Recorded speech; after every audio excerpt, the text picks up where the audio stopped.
Hello and welcome to this latest edition of Weather or Not. I'm meteorologist Brian Karstens. Thanks so much for joining us today.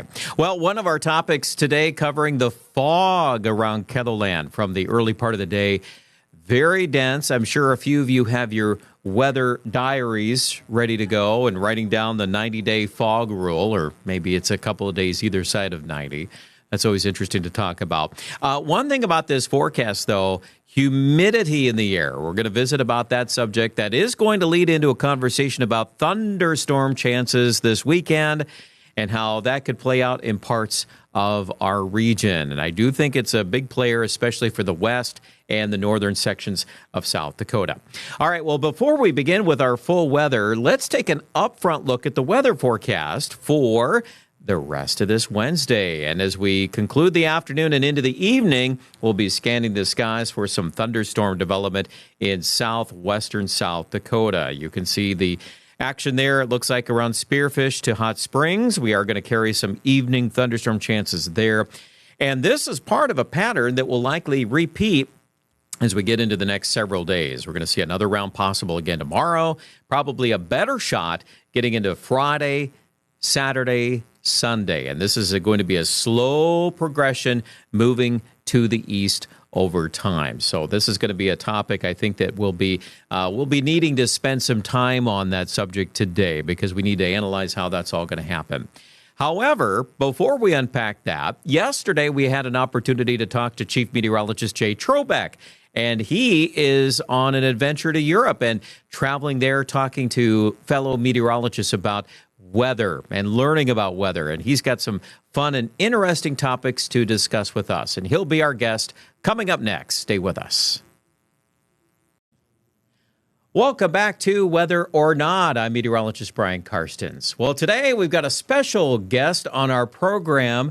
And normally when you see Chief Meteorologist Jay Trobec, he's, of course, here in studio forecasting the weather and doing all the things that normally have to do here on a day-to-day basis. But this time, we're going to see Jay in a little different environment in Europe. And I don't know if I should say good afternoon or good morning or good night to you, but tell us what you're up to, Jay. Well, it's afternoon here, Brian.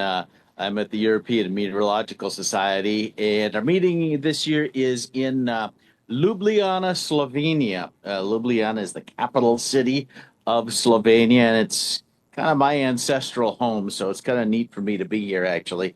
But we have meteorologists from all over Europe, mostly scientists, some communicators, weather service people, and we meet about once a year, and that happens to be right now. And so we come and talk about weather. It's actually the EMS is kind of modeled after the AMS, which is the American Meteorological Society, which you and Scott and I are all involved in, all members of. So it's the same kind of thing, except this one is occurring in Europe. So tell us, when you are here at these conferences, you, I know, often will take different interesting topics of weather that have occurred here in KELOLAND and then present some of that information to other meteorologists and then talk about those things. And could you share a little bit about what you've brought over this year? Well, actually, this year we're talking about derechos. Fancy that after just having had one a couple of weeks ago. And I should mention, we show some of the stuff that we do at Kelo. And so, you and Scott and Adam and Jalen, you're all going to make a little appearances on the screen here. So, because it's a very unique thing. In fact, I just did an interview on Slovenian national radio because they were very intrigued by the fact that sometimes we go on television and we go over programming. We cut into programming because that is a totally foreign concept here. So they're kind of interested on how that works, but they don't have quite the storms that we do, of course. Right. And but speaking of that, I'm always curious about, as you learn about European weather patterns, and I know over the years you've been going to these conferences for quite a long time. I know since at least the last 15 years. It might be longer than that, I'm sure.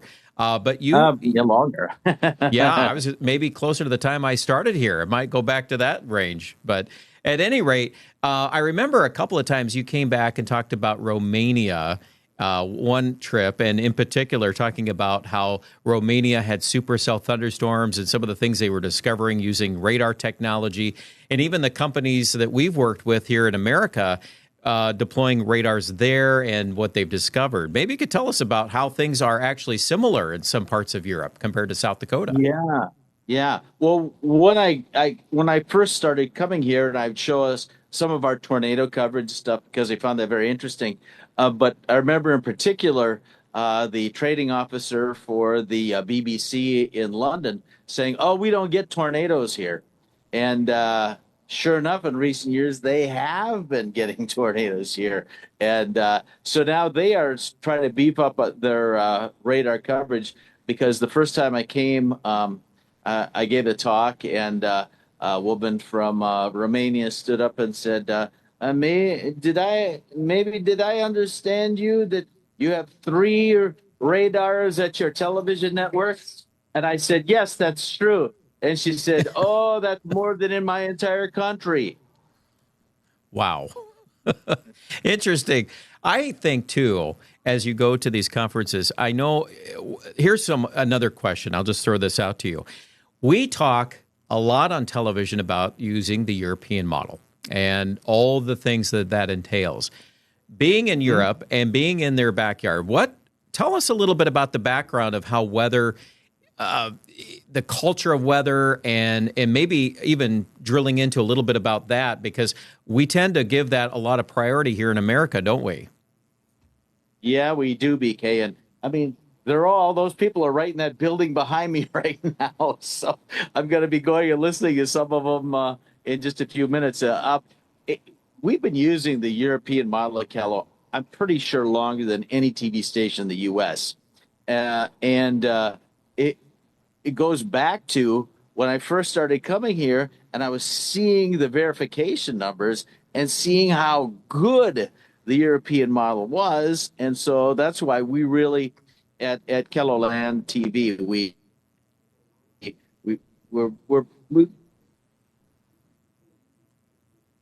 out of it's it's the. And as we're talking to you, Jay, I know you're just starting to break up on us just a little bit there. I'm back. You're back. But in any event, they are they're making so many new advancements and improvements. And even I can hardly wait to get back and tell you about some of the new stuff they're doing, because we got to make sure that we get this new stuff coming in the way that I hate to say it, but they're way ahead of the U.S. in terms of using artificial intelligence for forecast modeling. So, but we got some new stuff we got to be paying attention. I'll be telling you about that when we get back, when I get back. Yeah, I think that'd be interesting to do a debrief show just on that, because I think our audience tends to be pretty weather savvy. A lot of folks know that when we're talking about different models, they get an idea of what we're chatting about. But as you said, the landscape is constantly changing, and AI is introducing a whole new dimension to this. And so as operational meteorologists, we're constantly having to pivot and move in different directions to get the most accurate forecast to our audience. So interesting stuff, Jay. I'm glad you're there, and glad you're sharing and bringing back some new information for our audience. Yeah, I'm looking forward to doing it. This is it's great to see how meteorologists do stuff on the other side of the world, because there's a lot of them over here. They're doing the science just like we do back in the U.S. and a slightly different bent to it, and so it's interesting for me to see that. Great. Well, travel safely, and we look forward to seeing you. I know you've got a couple of different trips to Europe. This isn't your only one, so we'll see you for a little bit of next week on television, and then we'll say goodbye, and you can go over to another adventure over there. But appreciate your time. Oh, thanks, BK. Good to talk to you. All right. Take care, Jay. All right, folks, we're going to take a break. We will be right back. Stay with us.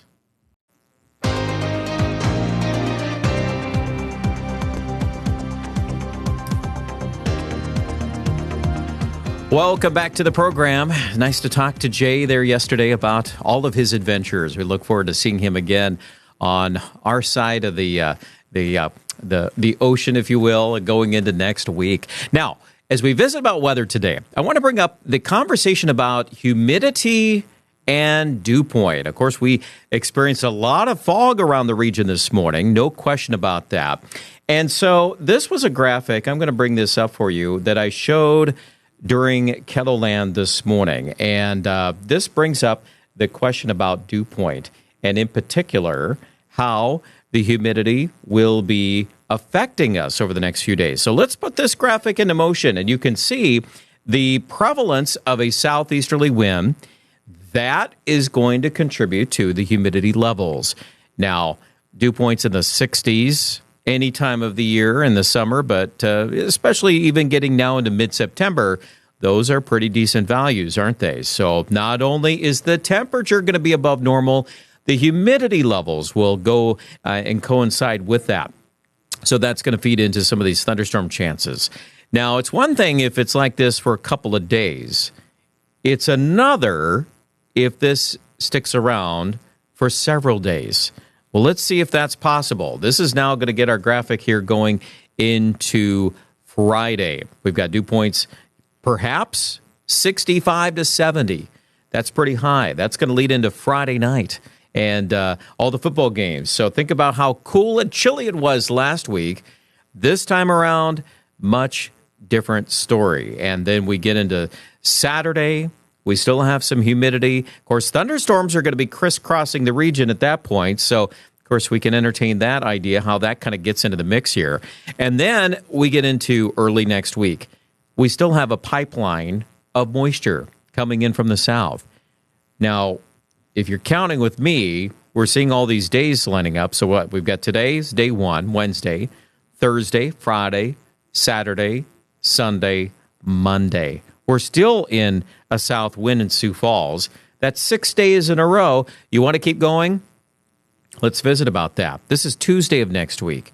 Our 7-day forecast has thunderstorm chances. If we have a map anything close to this at that point, we definitely have ingredients for scattered showers and thunderstorms. Now, one could argue some of the upper air patterns are maybe a little different at that point.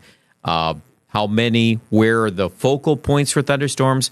But the main thing I want to get across here on a map like this is that this is not just a couple of days. This keeps going and going and going. In fact, this pattern is effectively stalled all the way through the entire 10-day forecast, possibly as long as 15 days.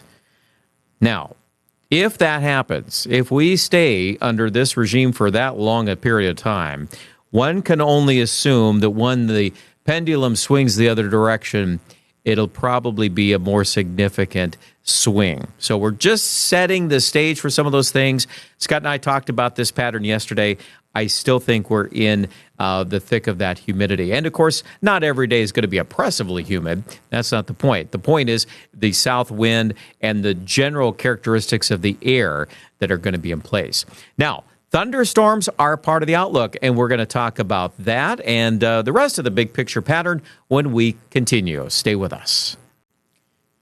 Welcome back to Weather or Not. I'm meteorologist Brian Karstens. All right, let's dig into the forecast. A couple of new maps I want to show you, or updated maps.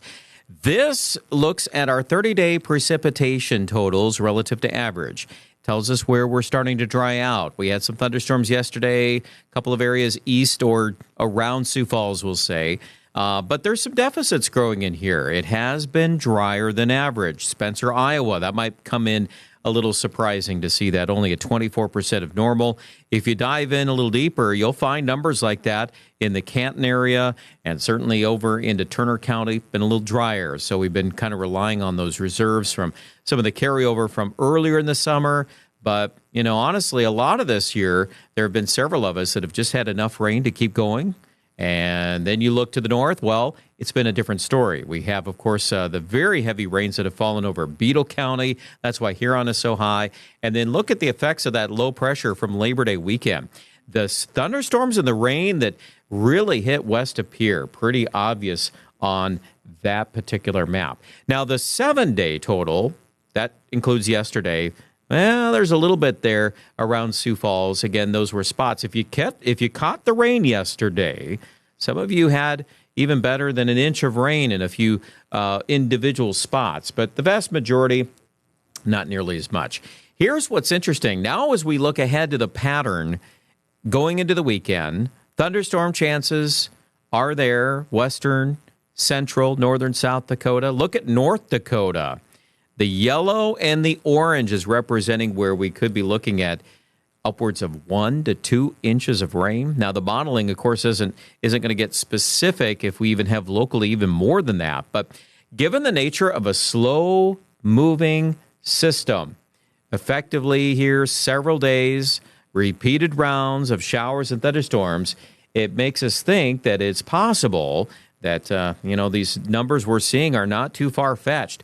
Here is the setup. That low pressure over California, that is going to be a story. But in the short-term forecast, we tend to see this ridging in the atmosphere. So we're looking at above normal temperatures. That's what's driving the mercury. High pressure anchored over Oklahoma. It tends to suppress the rain in the core of that. So the rain chances are going to stay on the periphery or the rim. And that's why we watch Colorado into western Nebraska, eastern Wyoming. And you can see some evidence here. Of course, we've got a chance of rain tonight in the Black Hills. And you can even see getting into tomorrow night or early Friday, there's some rain up in northern North Dakota. So it seems to me like that is going to be the active storm track. We'll see repeated rounds. There's an example there Friday night, Saturday morning in western and central South Dakota. The high to our south, the low to our west. And the whole progression is just slow. This sits there. That low maybe wanders a little bit more into Montana on Sunday.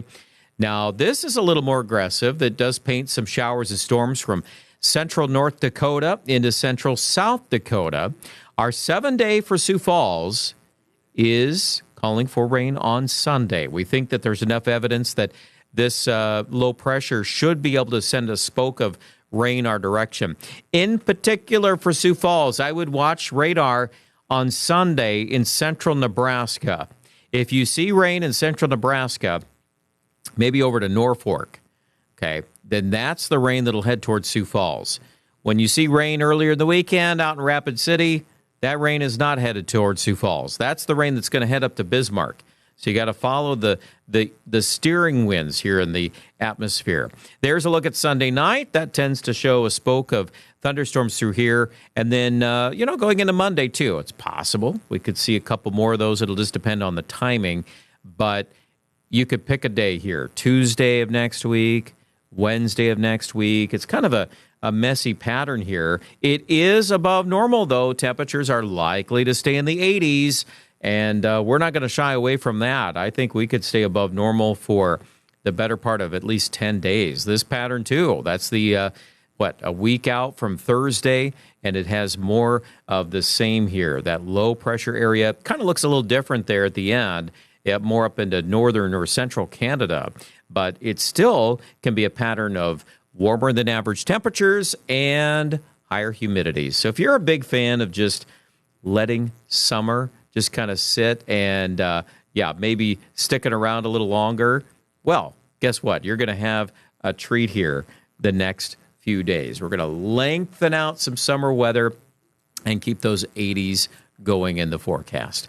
All right, well, that will do it for today's edition of the program. As always, we thank you for joining us. Scott promises to return tomorrow here in the Storm Center, and he'll, of course, join us with all the conversation about some of those winter weather items he loves to discuss. Thanks again for watching, and have a great day.